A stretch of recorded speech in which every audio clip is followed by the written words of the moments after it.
जय मसीह। आज 14 अप्रिल 2020 तदनुसार 2 वैशाख 2077 मङ्गलबार। आज हामी माथिल्लो कोठाबाट हेर्नेछौँ। आजको शीर्षक छ हरेक परिस्थितिमा। आज हामी परमेश्वरको वचन कलसी 3:12देखि 17सम्म पाठ गर्नेछौँ। यसकारण परमेश्वरका चुनिएकाहरू पवित्र र प्रिय भएर तिमीहरूले करुणा, दया, दीनता, नम्रता र धैर्य धारण गर। एउटाले अर्कालाई सहने गर। कुनै मानिसको विरुद्धमा केही दोषको कारण छ भने एक अर्कालाई क्षमा गर्ने गर। जसरी प्रभुले तिमीहरूलाई क्षमा गर्नुभएको छ त्यसरी तिमीहरूले पनि क्षमा गर्नुपर्छ। यी सबैभन्दा बढी बरु प्रेम धारण गर, जसले सबै थोकलाई सम्पूर्ण एकतामा एकसाथ बाँध्छ। ख्रीष्टको शान्तिले तिमीहरूका हृदयमा राज्य गरोस्। साँच्चै तिमीहरू त्यसको निम्ति एउटै शरीरमा बोलाइएका थियौ। तिमीहरू धन्यवादी हो। ख्रीष्टको वचन तिमीहरूमा प्रशस्तसँग बास गरोस्। पुरा बुद्धिमानी साथ एउटाले अर्कालाई सिकाओ र अर्ती देऊ र परमेश्वरप्रति आफ्नो हृदयमा रहेको कृतज्ञता साथ भजन, स्तुति र आत्मिक गान गाओ। कुरा वा काममा जे गर्छौ सबै कुरा उहाँद्वारा नै परमेश्वर पितालाई धन्यवाद चढाउँदै प्रभु येशूको नाउँमा गर। आमेन। अनि कलसी 3:17लाई लेखक यहाँ जोड दिनुहुन्छ। कुरा वा काममा जे गर्छौ सबै कुरा उहाँद्वारा नै परमेश्वर पितालाई धन्यवाद चढाउँदै प्रभु येशूको नाउँमा गर।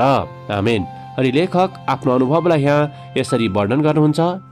घरमा होस् या काम गर्ने ठाउँमा हामीले गर्नुपर्ने कामहरूको तालिका हामीले बनाएका हुन्छौँ, जो हामीले दैनिक जीवनमा गर्नु पर्दछ। ती कुराहरू गर्न आवश्यक भए तापनि ती सबै काम गर्न त्यति सजिलो र रमाइलो भने हुँदैन। हामीले त्यो काम कसरी गर्छौँ भन्ने कुरा हामीले काम सिद्धाएको जत्तिकै महत्त्वपूर्ण हुन्छ। के हामी सकारात्मक सोच लिएर त्यो काम गरेका छौँ? हाम्रो स्वस्थ जीवन र परमेश्वरले हामीलाई दिनुभएको काम गर्ने क्षमताको निम्ति हामी धन्यवादी भएका छौँ, वा हामी नकारात्मक भएर जाँगर नै नलगाई ती कामहरू गरिरहेका छौँ? आजको पदमा पावलले हामीलाई हाम्रो दैनिक कामहरू प्रभुको नाउँमा गर्नको निम्ति आह्वान गर्नुभएको छ। अर्को पत्रमा पावलले भन्नुहुन्छ कि हामी शर्माउन नपर्ने किसिमको कामदार बन्नु पर्दछ। दोस्रो तिमोथी 2:15। पहिलो कोरिन्थी 13ले पनि हामीले दैनिक जीवनमा प्रेमपूर्वक काम गर्नुपर्ने कुरालाई सिकाएको छ। बगैँचा र घरको काम गर्न मलाई निकै पट्यार लाग्दछ, तर जब म पावलले लेखेका यी वचनलाई सम्झन्छु, परमेश्वरले मलाई दिनुभएको घर र बगैँचाको निम्ति म धन्यवादी हुँदै यसलाई सफा सुग्घर राख्ने प्रयत्न गर्दछु।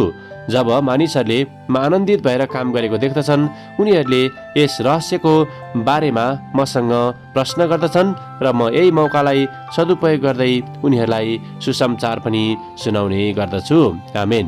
आजको विचार, मानिसहरूले देख्ने ख्रीष्टको तस्बिर भनेको म नै हुँ।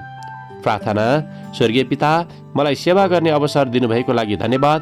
हामीलाई मन पर्ने मन नपर्ने काम हामीले गर्नु परे तापनि हामीलाई आनन्दित हृदय दिनुहोस्, येशूको नाउँमा। आमेन। आजको लेखक डोबार्डी, अलाबामा, अमेरिका। आजको प्रार्थनाको विषय, मेरो सारा शक्तिले परमेश्वरको काम गर्नको निम्ति।